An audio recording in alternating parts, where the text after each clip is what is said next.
Amara woke to the sound of her alarm, the 5:30 a.m. chime cutting through the pre-dawn quiet of Milford. Her body ached from restless sleep, the memory of Mr. Clarkson's ultimatum, 1 month to prove you belong, looping in her mind. She dragged herself out of bed, the duplex's thin walls creaking as she moved to the kitchen. Jaden was still asleep, his science books scattered on the table, a reminder of the life she was fighting for. She started coffee, the bitter aroma grounding her, and checked her phone.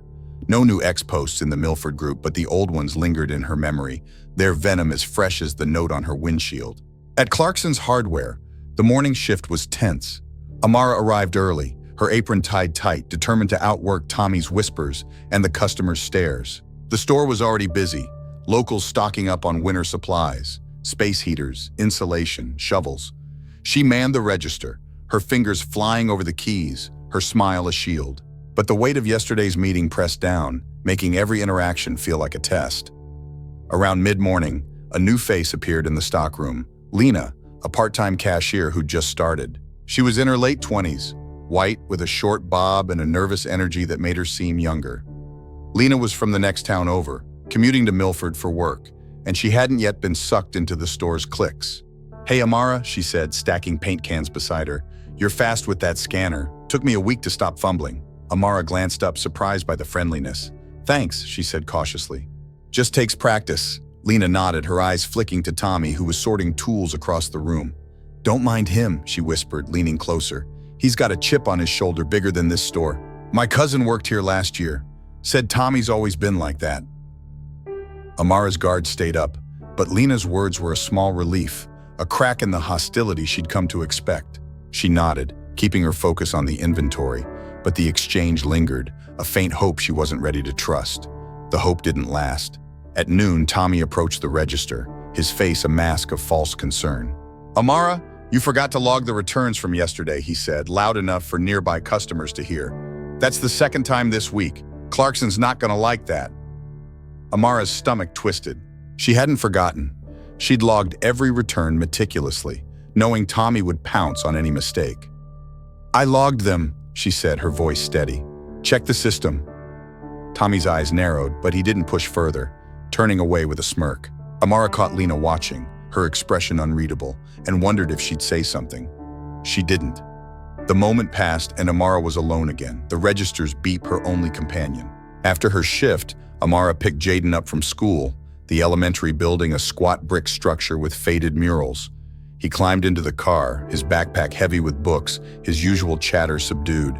"How was school?" Amara asked, glancing at him in the rearview mirror. "Fine," Jaden said, his eyes on the window. The word was a wall, and Amara knew better than to push. She'd seen the signs before. His reluctance to talk about recess, the way he avoided certain names. Milford's lessons were reaching him too. At home, Amara started dinner, the routine a tether to normalcy. But as she chopped onions, Jaden's voice broke the silence. "Mom, why do some kids say I don't belong here?" Amara's knife paused, her heart lurching. She turned, wiping her hands on a towel, and saw Jaden at the table, his science notebook open but untouched. His eyes were wide, searching, and she hated that she didn't have an answer that wouldn't hurt him. "Well, what happened, baby?" she asked, sitting beside him. He shrugged, picking at a pencil. "Just some kids at recess. They said I'm not from Milford, 'cause I look different. Said I should go back to Raleigh or somewhere else." Amara's throat tightened, the echo of her windshield note ringing in her ears. "Go back to where you came from." She pulled Jaden into a hug, his small frame tense against her. "You belong here," she said, her voice fierce. "You're as much a part of this town as anyone. Don't let them tell you different." Jaden nodded, but his eyes were distant, and Amara knew words weren't enough. She thought of her own battles, Tommy's sabotage, Clarkson's ultimatum, the ex-posts, and felt a surge of helplessness. She was fighting for both of them, but Milford was closing in, its walls higher every day. That evening, trouble found her doorstep. Amara was washing dishes when a knock came, sharp and insistent. She dried her hands, her pulse quickening, and peered through the peephole. It was Mrs. Hargrove, her landlord's sister, a wiry woman in her 60s with a permanent scowl. Amara opened the door, keeping the chain on. "Evening, Mrs. Hargrove," she said, her voice polite but wary. "Amara," Mrs. Hargrove said, her tone clipped. "Got a complaint from the neighbors. They say you're leaving trash out, attracting animals.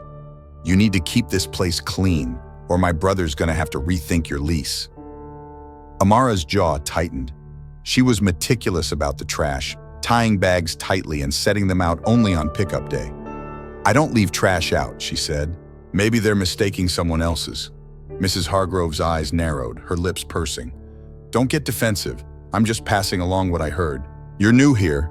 Folks notice when things don't look right. She paused, her gaze lingering on Amara's face.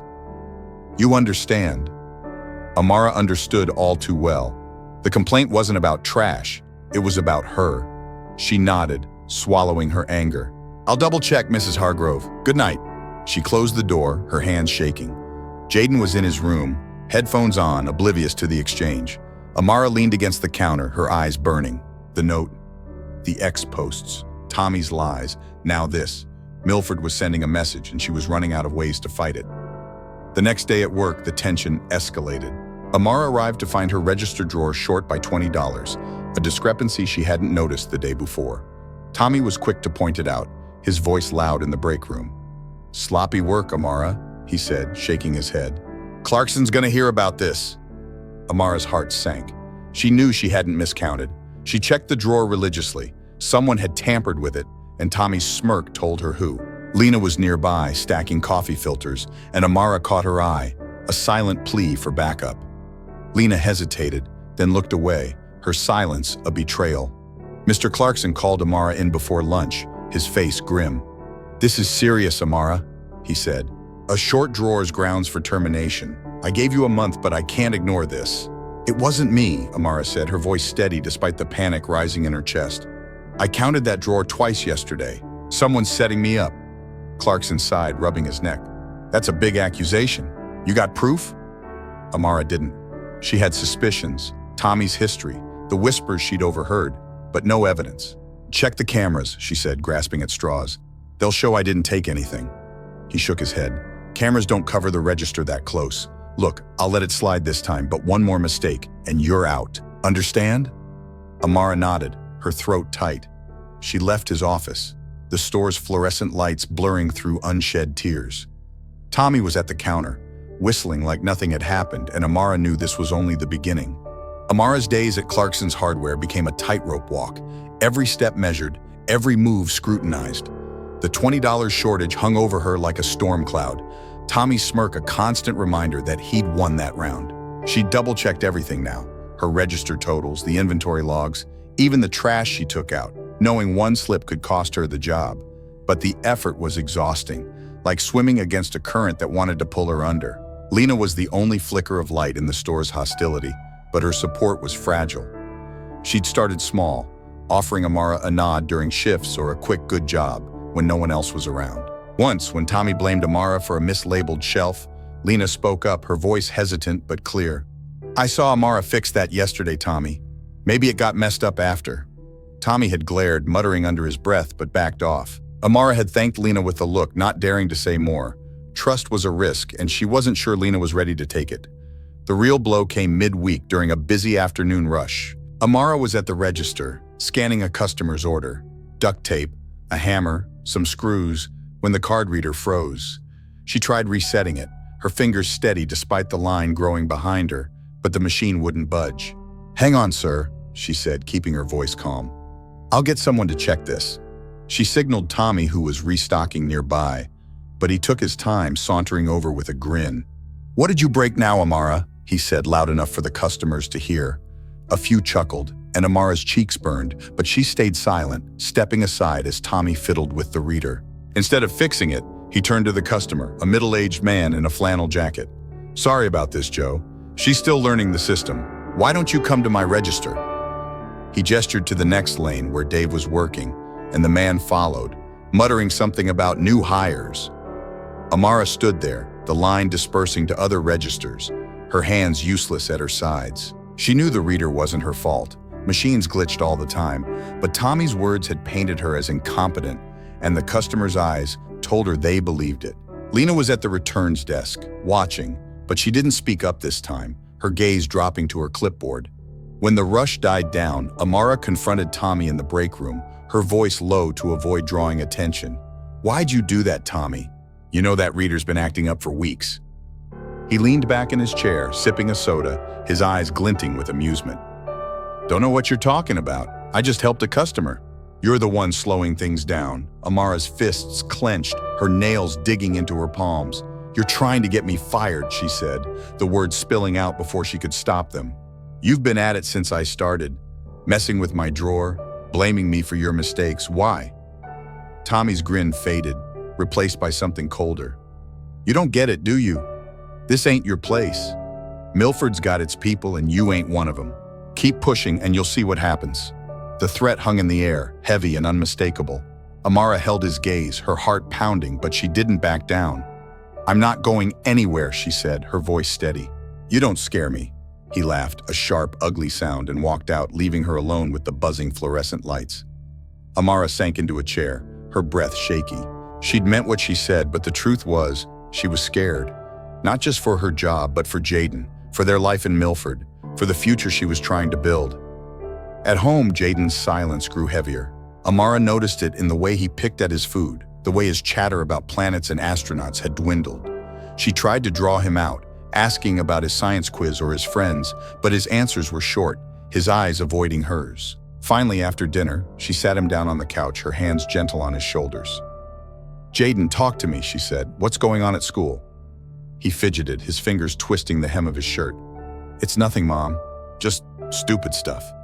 It's not nothing, Amara said, her voice soft but firm. You told me about those kids at recess. Is it them again? Jaden's eyes flicked up, then away, and Amara saw the hurt he was trying to hide. They keep saying things, he mumbled, like I'm not supposed to be here. Today, one of them, Bobby, said I cheated on my quiz because black kids aren't good at science. The teacher heard, but she just told us to play nice. Amara's chest tightened, a mix of anger and helplessness surging through her. She thought of her own battles, Tommy's sabotage, the note on her car, Mrs. Hargrove's complaints, and saw the same thread running through Jaden's pain. Milford wasn't just rejecting her, it was rejecting her son, teaching him he was less before he'd even had a chance to grow. She pulled him close, her voice fierce. You listen to me, Jaden. You're smart, you're kind, and you belong anywhere you want to be. Those kids, that teacher, they're wrong, and I'm gonna make sure they know it. Jaden nodded, but his shoulders stayed slumped, and Amara knew her words couldn't erase the sting. She made a mental note to call the school tomorrow, to demand a meeting with the principal. She'd done it before back in Raleigh, when a teacher had singled Jaden out for talking too much, while ignoring white kids doing the same. But Milford felt different, its resistance harder to crack. The neighborhood tension escalated that weekend. Amara was raking leaves in the small front yard, Jaden kicking a soccer ball nearby, when a pickup truck slowed in front of their duplex. The driver was a man she recognized, Mr. Wheeler, a neighbor 2 doors down, whose lawn signs boasted Milford Pride in bold letters. He leaned out his window, his face flushed from the autumn chill, or something stronger. You're doing it wrong, he called, nodding at the rake. Leaves go in bags, not piles. Makes the street look like trash. Amara paused, her grip tightening on the rake. The street was clean, her pile neat and ready for bagging. I'm bagging them, Mr. Wheeler, she said, keeping her tone polite. Just clearing the yard first. He snorted, his eyes narrowing. Yeah, well, do it faster. Folks around here like things tidy. You're new, so maybe you don't know how we do things. Jaden stopped kicking his ball, watching the exchange, and Amara felt a surge of protectiveness. I know how to keep my yard, sir, she said, her voice firmer. We're not causing any trouble. Wheeler's lips curled, not quite a smile. Trouble's what you make it, he said, then drove off, his truck's exhaust leaving a bitter tang in the air. Amara stood there, the rake heavy in her hands, her heart racing. Jaden ran over, his voice low. Why's he so mad, Mom? He's not mad, Amara lied, forcing a smile, just grumpy. Come on, help me bag these leaves. But as they worked, Amara's eyes kept darting to the street, half expecting another truck, another note. Wheeler's words echoed Tommy's threat. You don't get it, do you? And she realized the neighborhood was no safer than the store. Milford was a chorus of voices, all singing the same song. You don't belong. Monday brought a new low at Clarkson's. Amara arrived to find her register locked, the key missing. Tommy claimed it was misplaced, but his grin told her otherwise. She had to wait an hour for Clarkson to unlock it, losing time she couldn't afford. Customers grumbled, some bypassing her register entirely, and Amara felt the weight of their impatience, their judgment. Lena pulled her aside during a lull, her voice a whisper. "Amara, I saw Tommy take the key last night. He hid it in the stockroom. I should have said something sooner." Amara's breath caught, a mix of gratitude and frustration. "Why didn't you?" she asked, her tone sharper than she meant. Lena's face reddened, her eyes on the floor. "I was scared. Tommy's dad's got pull around here, and I need this job, but I'm sorry. It's not right what he's doing." Amara nodded, softening. "I get it. Just, if you see something again, tell me, please." Lena agreed, but Amara knew it was a fragile promise. She spent the rest of the shift on edge. Her register finally opened, but her confidence shaken. When Clarkson called her in at closing, she braced for the worst. "Another complaint," he said, his voice tired. "Customer said you were rude, shortchanged them. I checked the totals. They're off again." Amara's heart sank. "Mr. Clarkson, I'm not rude, and I'm not stealing. Someone's messing with my drawer. Tommy's been—" "Enough," he cut her off, raising a hand. "I can't have this drama, Amara. One more issue and you're done. Fix it or I will." She left his office, her vision blurring with tears she refused to let fall. Tommy was waiting by the exit, his smirk a blade. "Tough day, huh?" he said, brushing past her. Amara drove home in silence, the weight of Milford pressing down. She thought of Jaden, of the kids at school, of Wheeler's truck, of the note she hadn't told anyone about. She was fighting a war on all fronts, and she was running out of strength. Amara's resolve hardened after Clarkson's latest warning, a fire kindling beneath her exhaustion. She couldn't let Tommy's sabotage or Milford's prejudice break her, not when Jaden was watching, learning from her how to stand tall. The next morning, she called Jaden's school before her shift, her voice steady as she requested a meeting with the principal. "It's about my son," she said. "He's being targeted, and your teachers aren't doing enough." The secretary's pause was telling, her tone clipped. "Principal Hayes is busy this week, but I'll see what I can do." "Can you come in tomorrow at 8 a.m.? Amara agreed, though the delay felt like another barrier. She dropped Jaden off at school, her eyes lingering on him as he joined the crowd of kids, his shoulders hunched like he was bracing for a blow. She wanted to march in with him, demand answers now, but her shift at Clarkson's loomed, and rent wouldn't wait. She drove to the store, the note from her windshield, "Go back to where you came from," echoing in her mind like a taunt. At Clarkson's, the day started with a familiar sting. Amara opened her register to find a sticky note taped to the cash drawer. "Watch your hands." No signature, but Tommy's handwriting was unmistakable, all sharp angles and careless loops. She tore it up, her pulse racing, and stuffed the pieces in her pocket. She wouldn't give him the satisfaction of a reaction, but the message burned, a reminder that he was watching, waiting for her to falter. Lena noticed her tension during a quiet moment at the returns desk. "You okay?" she asked, her voice low. "You look like you're about to snap that scanner in half." Amara hesitated, then pulled Lena aside, away from Tommy's prying eyes. "He left a note in my drawer," she whispered, showing her the torn pieces. "He's trying to scare me out of here, and Clarkson's buying his lies." Lena's face paled, her fingers fidgeting with her apron. That's messed up. Amara, you gotta tell Clarkson or HR. This isn't just pranks anymore." Amara shook her head, her voice bitter. "Clarkson doesn't care. He's got one foot out the door with me already. And HR? They're in Tommy's dad's pocket, same as half this town." Lena bit her lip, her eyes darting to the stockroom where Tommy was laughing with Dave. "I'll back you up," she said finally, her voice shaky but firm. "If you tell Clarkson, I'll say what I saw, the key, the shelves, all of it. I'm not letting him run you out." Amara's chest tightened, a mix of gratitude and fear. Lena's offer was a lifeline, but it came with risk for both of them. "Thank you," she said, her voice soft. "But be careful. Tommy doesn't play fair." The rest of the shift was a blur of customers and calculations, Amara's focus razor-sharp to avoid any mistakes. But Tommy's presence was a shadow, his smirks and whispered comments a constant pressure. When her drawer came up short again, this time by $10, she knew it was no accident. She counted it 3 times, her hands steady, then marched to Clarkson's office before Tommy could spin another lie. "Mr. Clarkson," she said, closing the door behind her. "My drawer's off, but I didn't touch it. Someone's tampering with it, and I know who." Clarkson leaned back, his face weary. "Amara, we've been over this. You can't keep blaming others without proof." "I have proof," she said, her voice firm. Lena saw Tommy hide my register key. She heard him talk about messing with my work. Check the logs, check the cameras, talk to her. This isn't me, it's him. Clarkson's eyes narrowed, but he didn't dismiss her outright. That's a serious claim, he said. I'll look into it, but you better be sure. Accusing Tommy's not a small thing, not with his dad's influence. I'm sure, Amara said, meeting his gaze. And I'm not the only one who's tired of his games. She left the office, her heart pounding but her head high. It was a gamble, calling Tommy out, but she was done playing defense. Lena's nod from across the store was a small reassurance, a sign she wasn't entirely alone. The school meeting the next morning was a different kind of battle. Amara sat across from Principal Hayes, a balding man with a politician's smile, in a cramped office lined with trophies and faded posters. Jaden's teacher, Miss Perry, was there too, her hands folded tightly, her expression guarded. Thank you for coming, Miss Thompson, Hayes began, his voice smooth. You mentioned concerns about Jaden. Can you elaborate? Amara took a deep breath, her notes from Jaden's stories clutched in her hand. My son's being bullied, she said. Kids are telling him he doesn't belong here, calling him names, saying he can't be good at science because he's black.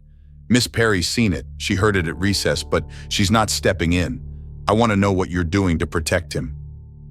Miss, Perry shifted, her face reddening. I've addressed it, she said. I told the children to play nicely. Jaden's sensitive and sometimes kids tease. It's not always about race.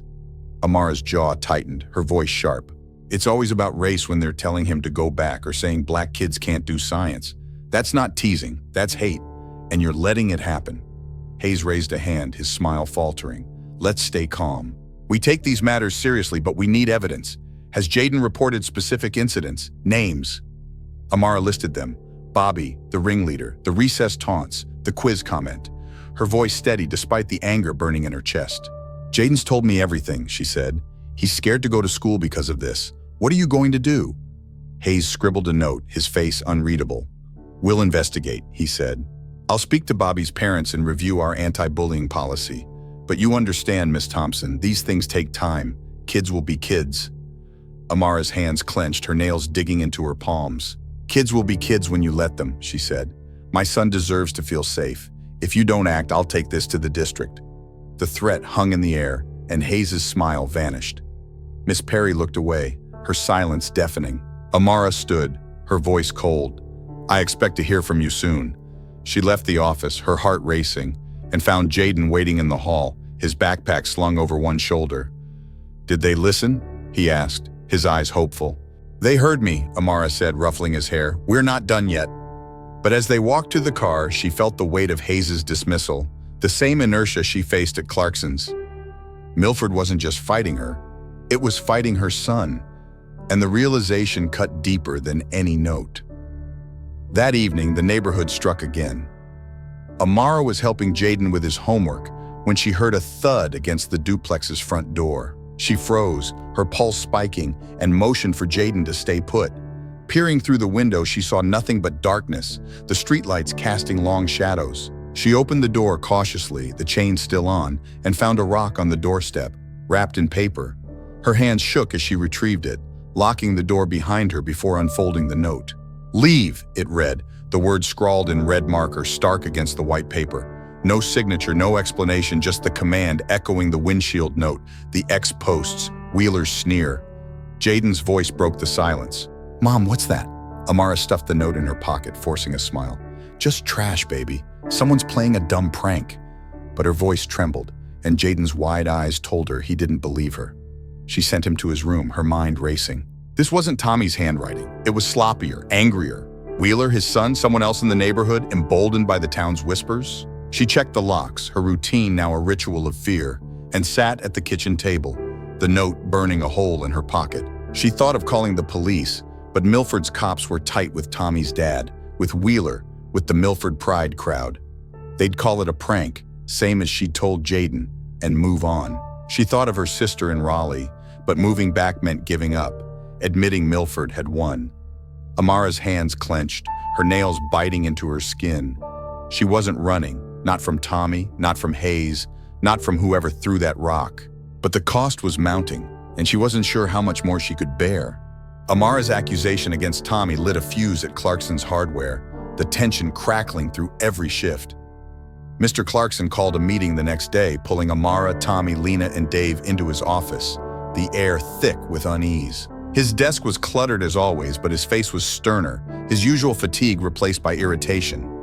"I'm hearing accusations of tampering," he said, his eyes flicking between Amara and Tommy. "This store's got enough problems without you all turning it into a soap opera. Speak your piece and let's get this sorted." Amara stood tall, her voice steady despite the knot in her stomach. "Tommy's been sabotaging my work," she said. "Hiding my register key, messing with my drawer, leaving notes to intimidate me." Lena saw him take the key. "He's been blaming me for mistakes I didn't make, and I'm tired of it." Tommy's face reddened, his jaw tight. "That's a lie," he snapped. "She's just covering for her own screw-ups. Drawers short, shelves are wrong, customers complain, she's the problem, not me." Lena shifted beside Amara, her hands twisting her apron. Clarkson's gaze landed on her, heavy with expectation. "Lena, you got something to say?" Lena swallowed, her voice barely above a whisper. I saw Tommy hide the key last week, and I heard him talking to Dave about messing with Amara's inventory. It's not right." Tommy's eyes flashed with betrayal, his glare cutting to Lena. "You're lying," he hissed. "You're just scared of her making a scene. My dad's gonna hear about this." Dave, silent until now, shrugged, his voice casual. "I didn't see nothing. Sounds like Amara's stirring trouble to me." Amara's chest tightened, the room shrinking around her. She'd known Dave wouldn't back her. He was Tommy's shadow, always laughing at his jabs. But Lena's courage had given her hope. Now, with Tommy's threat hanging in the air, that hope felt fragile. Clarkson rubbed his temples, his voice weary. "All right, enough. I'll review the logs and talk to the staff, but I'm warning you all, no more of this. Amara, Tommy, you're both on thin ice. One more issue and you're out. Understand?" Amara nodded, her throat tight. Tommy smirked, his confidence unshaken, and she knew this wasn't over. As they left the office, Lena grabbed her arm, her voice low. "I'm sorry it's such a mess. I meant what I said. I'm with you." "Thank you," Amara said, her voice soft but sincere. Lena's support was a lifeline, but it came with a cost, and Amara feared what Tommy's retaliation might mean for both of them. At Jaden's school, the response was as hollow as Amara had feared. Principal Hayes called her that afternoon, his voice smooth over the phone. "We've spoken to Bobby and his parents," he said. "He's been disciplined, a day of in-school suspension, and we've reminded the students about our anti-bullying policy. Miss Perry will keep a closer eye on recess. I assure you, Miss Thompson, we're handling it." Amara gripped the phone, her anger simmering. "A day's suspension, that's it? My son's being targeted for his race, and you're treating it like a playground spat. What about the other kids? What about training your teachers to actually do something?" Hayes' tone cooled. "We're following protocol. If Jaden reports more incidents, we'll address them. I suggest you encourage him to speak up." Amara's voice shook with frustration. "He shouldn't have to keep reporting. You should be stopping this now. If I don't see real change, I'm going to the district, and the media if I have to." The line went quiet, and she could almost hear Hayes' discomfort. "That won't be necessary," he said finally. "We'll monitor the situation. Keep me posted." She hung up, her hands trembling. Monitor the situation. It was the same dodge she'd heard from Clarkson, the same empty promise that let Milford's hate fester. She thought of Jaden, his quiet pain, and felt a surge of guilt. She was fighting for him, but it wasn't enough, not yet. That evening, she sat Jaden down, her voice gentle. "How was school today, baby? Any more trouble?" Jaden shrugged, his eyes on his homework. Bobby didn't say nothing, but his friends kept staring, like they're waiting for something. "I just stayed by the swings." Amara's heart ached, but she kept her smile steady. "You did good, staying out of trouble. I'm working on this, okay? You're not alone." He nodded, but his silence told her he didn't believe it. Milford was teaching him to expect rejection, and Amara hated that she couldn't shield him from it. The neighborhood delivered its next blow that weekend. Amara was unloading groceries from her car, Jaden inside playing a video game, when Mr. Wheeler's truck pulled up again. This time he wasn't alone. His son, Kyle, a lanky teenager with his father's scowl, leaned against the passenger door. Wheeler got out, his boots heavy on the pavement, and crossed his arms. "Got another complaint," he said, his voice loud enough to carry across the street. "Your kid's been kicking that ball into my yard. Broke a flower pot yesterday." Amara set her grocery bag down, her pulse quickening. Jaden hadn't mentioned anything, and she'd seen him playing in their yard, not Wheeler's. That's news to me, she said, keeping her tone even. Jaden stays in our yard. Maybe it was someone else's ball. Wheeler's eyes narrowed, his face flushing. Don't call my boy a liar. Kyle saw him. You need to control your kid, or we're gonna have a problem. Kyle smirked, kicking at the gravel, and Amara saw the resemblance, not just in their faces, but in their entitlement, their certainty that Milford was theirs. She stepped closer, her voice low but firm. My son didn't break anything. If you've got a problem, take it up with me, not him. And stop coming around here with your complaints. Wheeler's jaw tightened, his voice dropping to a growl. You don't tell me what to do. This is my town and I don't like troublemakers. Keep pushing, and you'll regret it. The threat was a knife, sharp and close. Amara held his gaze, her fear buried beneath a surge of defiance. I'm not going anywhere, she said. And neither is my son. Wheeler stared her down, then spat on the ground and turned back to his truck. Kyle followed, his smirk lingering, and they drove off, the engine's roar echoing in the quiet street. Amara stood there, her hands shaking, the groceries forgotten. She glanced at the duplex, praying Jaden hadn't heard, but the weight of Wheeler's words settled in her chest. You'll regret it. That night, she found another note. Not on her car this time, but slipped under the door, folded neatly like a letter. Last warning, it read, the red marker bleeding through the paper. Amara's breath caught, her mind racing. The handwriting was different from the first note, more deliberate, but the message was the same. She checked the locks, her hands clumsy with fear, and hid the note in a drawer away from Jaden's curious eyes. She didn't sleep, her mind churning with questions. Was it Wheeler? Kyle? Someone else emboldened by the ex-posts, the whispers, the town's silent approval? She thought of calling her sister, of packing up and leaving, but the thought of running felt like surrender. Milford was her home now, Jaden's home, and she refused to let them take it. Monday at Clarkson's was a battlefield. Tommy's retaliation came swiftly, his anger at Lena's betrayal spilling over. Amara's register was short again, this time by $50, and a customer claimed she'd overcharged him, a complaint Tommy was quick to amplify. Clarkson called her in, his face grim. Amara, I warned you, he said. I'm still looking into Tommy, but this is too much. I'm suspending you for a week, no pay. Come back with a better attitude, or don't come back. Amara's vision blurred, her voice shaking. This isn't fair. Tommy's doing this. You know he is. Lena told you what she saw. Clarkson sighed, his eyes avoiding hers. Lena's backtracked. Says she might have been mistaken. Without proof, my hands are tied. Amara left his office, her heart sinking. Lena's betrayal stung, but she understood.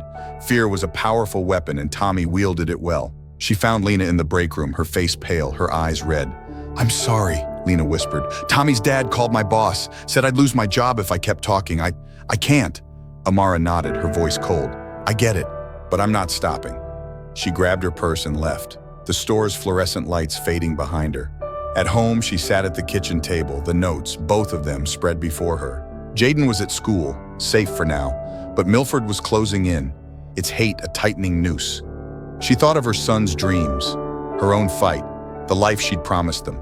She wasn't running, but she couldn't keep fighting alone. She picked up her phone, her fingers hovering over her sister's number, but instead she opened X, searching for the Milford group.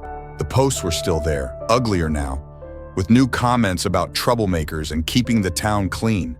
Amara's hands shook, but her resolve hardened. She wasn't running, and she wasn't hiding. Milford would hear her one way or another,